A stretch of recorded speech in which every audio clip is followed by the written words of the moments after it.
जय हिंद फ्रेंड्स। आज हम पढ़ेंगे इंडियन पॉलिटी के बारे में। इससे पहले वीडियो में हमने इंडियन पॉलिटी का इंट्रोडक्शन पढ़ लिया था, जिसमें कि हमने फर्स्ट और सेकंड शेड्यूल भी कवर कर लिया था। एक बार हम थोड़ा सा रिवाइज कर लेते हैं। फर्स्ट शेड्यूल में इंडिया के बारे में बता रखा है कि इंडिया में कितनी स्टेट हैं, कितनी यूनियन टेरिटरी हैं, उसके बारे में। और सेकंड शेड्यूल में बता रखा है कि जो हमारे प्राइम मिनिस्टर हैं, गवर्नर हैं, स्पीकर हैं, लोकसभा के चेयरमैन हैं, डिप्टी चेयरमैन हैं, सुप्रीम कोर्ट के, हाई कोर्ट के जज हैं, उनकी अलोवेंस कितनी होगी, उनकी प्रिविलेंज, इमेलुमेंट, ये सब यानी उनके वेतन भत्ते वो कितने होंगे, उसके बारे में बता रखा है। ये रहा, ये सेकंड शेड्यूल हमारा हिंदी में है। और ये हमारा थर्ड शेड्यूल, जिसमें कि प्राइम मिनिस्टर, पार्लियामेंट में जो एमपी एमएलए, जो राज्यसभा में एमपी हैं और लोकसभा में एमपी हैं, जो लेजिस्लेटिव असेंबली में हैं यानी अपने जो एमएलएज हैं, सुप्रीम कोर्ट के जज, सीएजी हैं, जो स्टेट मिनिस्टर है या कैबिनेट मिनिस्टर है, उन सब की ओथ के बारे में। थर्ड आर्टिकल जो थर्ड शेड्यूल है वो हमने हिंदी में लिख रखा है। और अब हम स्टार्ट करते हैं अपनी वीडियो, जो कि है फोर्थ शेड्यूल। फोर्थ शेड्यूल बताता है कि it provide for the number of seat allocated to each state और UT in Rajya Sabha. This schedule covered in article 4 and 18।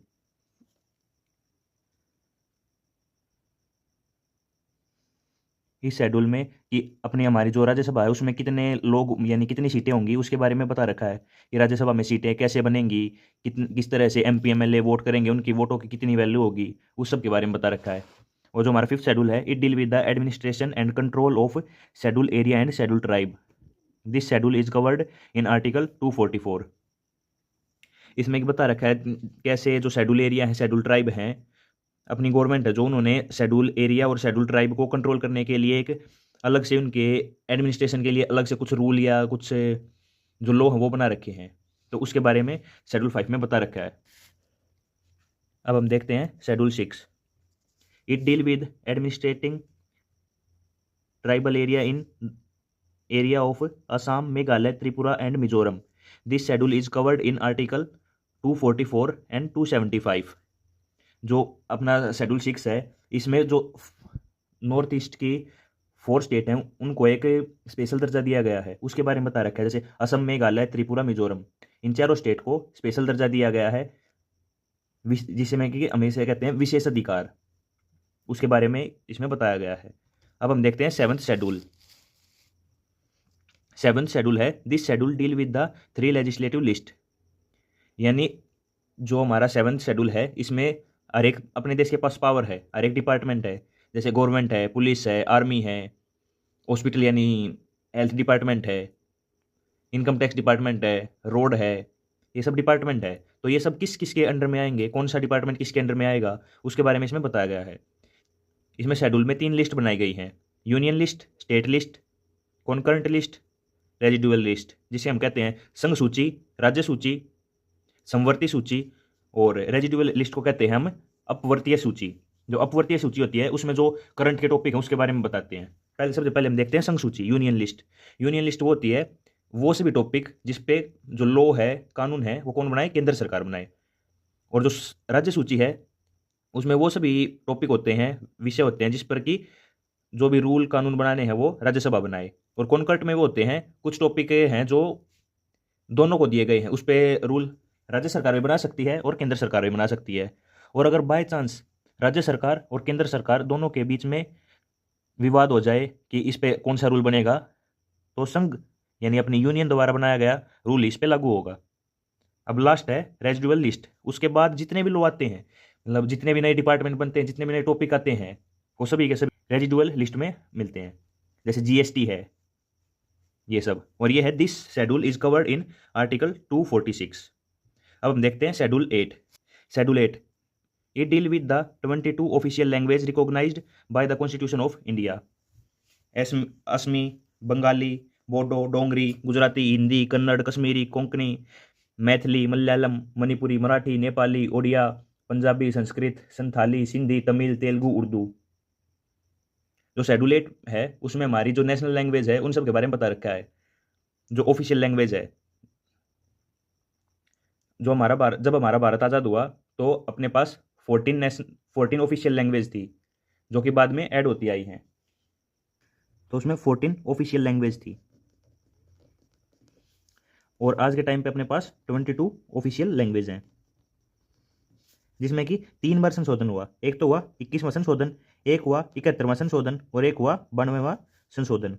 इसमें तो एक लैंग्वेज ऐड की गई, इसमें 3 लैंग्वेज ऐड की गई, और इसमें 4 लैंग्वेज ऐड की गई। यानी हमने आज तक टोटल 8 लैंग्वेज अपने ऑफिशियल लैंग्वेज में ऐड की हैं। तो स्टार्टिंग में अपने पास कितनी थी? 14 ऑफिशियल लैंग्वेज थी, और अब अपने पास 22 ऑफिशियल लैंग्वेज हैं। अब हम देखते हैं शेड्यूल 9।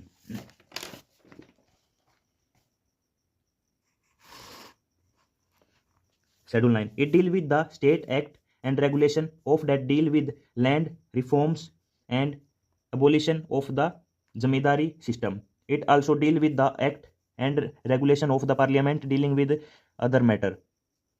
इसमें हमने पहले भी पढ़ा था स्टार्टिंग में कि जब हमारा कॉन्स्टिट्यूशन बनके तैयार हुआ तब अपने पास 8 शेड्यूल थे, और आज के टाइम पे अपने पास 12 शेड्यूल है, यानी कि उसमें 4 जो शेड्यूल हैं वो हमने बाद में ऐड किए थे। तो 8 तक तो हमने पढ़ लिए जो शेड्यूल हमारे कॉन्स्टिट्यूशन में बनने के टाइम पे थे। अब 9 के बाद 9 से हम पढ़ेंगे जो कि हमने बाद में ऐड किए हैं। जो फर्स्ट शेड्यूल था, यानी जो मैंने पहला अमेंडमेंट किया था, संविधान में संशोधन किया था, वो 9 शेड्यूल से किया था, जिसमें जो अपने पीएम थे उस टाइम पंडित जवाहरलाल नेहरू, उन्होंने भारत में जमींदारी सिस्टम खत्म कर दिया था। जमींदारी सिस्टम में ये होता था कि एक पर्सन होता था जमींदार, उसके पास बहुत सारा लैंड एरिया होता था जिसपे कि वो खेती करता था या किसी को खेती करने के लिए दे देता था, लेकिन उसका मालिक वो खुद होता था। तो जो हमारी ज़मीन है वो ज़्यादातर कुछ मैन जो ज़मींदार है उन्हीं के पास थी, तो उसका उनको ख़त्म कर दिया गया।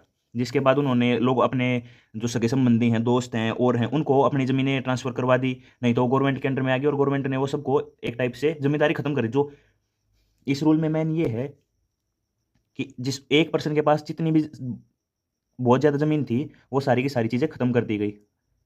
अब एक पर्सन के पास बहुत ज़्यादा ज़मीन नहीं थी, यानी वो बहुत ज़्यादा एरिया का मालिक नहीं था। आज भी आपको पता हो तो पाकिस्तान में ज़मींदारी है।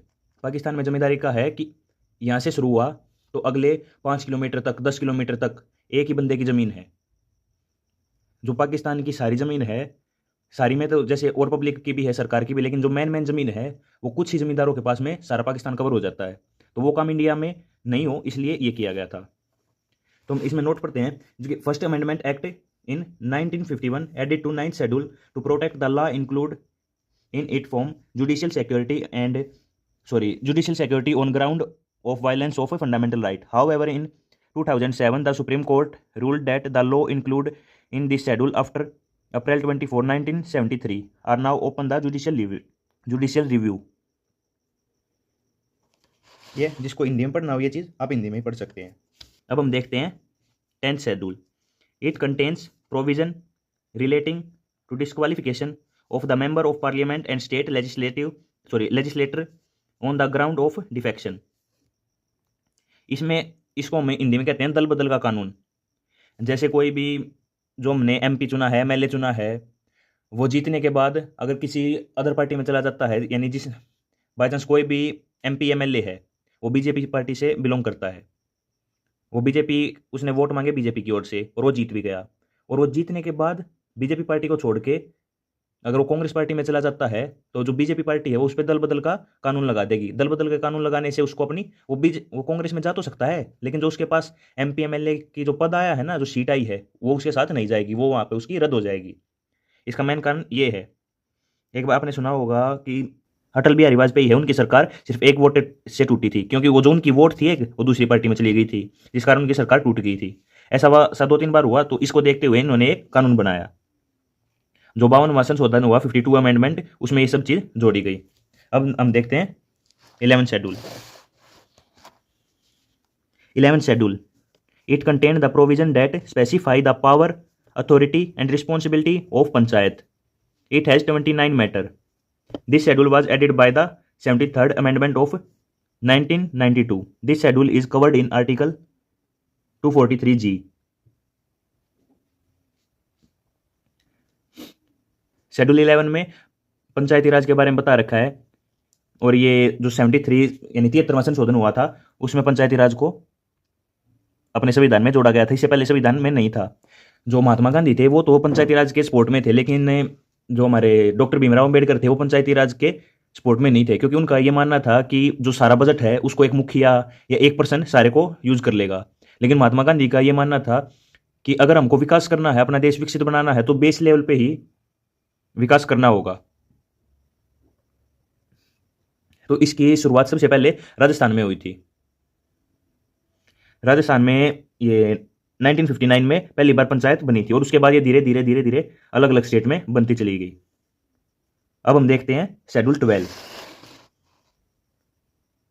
It deal with the provision that specify that power, authority and responsibility of municipality. It has 18 matter. This schedule was added by the 74 Amendment Act. इसको कहते हैं हम नगर निगम या नगर पालिका। जैसे शेड्यूल 11 में क्या था, ग्राम पंचायत के बारे में, इसे हम नगर पंचायत कह ले, आप म्यूनसिपैलिटीज कह ले, नगर निगम कह ले, नगर परिषद कह ले, जो नगर से रिलेटेड है उसके बारे में। इसके अंदर 18 मैटर आते हैं, और ग्राम पंचायत के अंदर में 29 मैटर्स आते थे।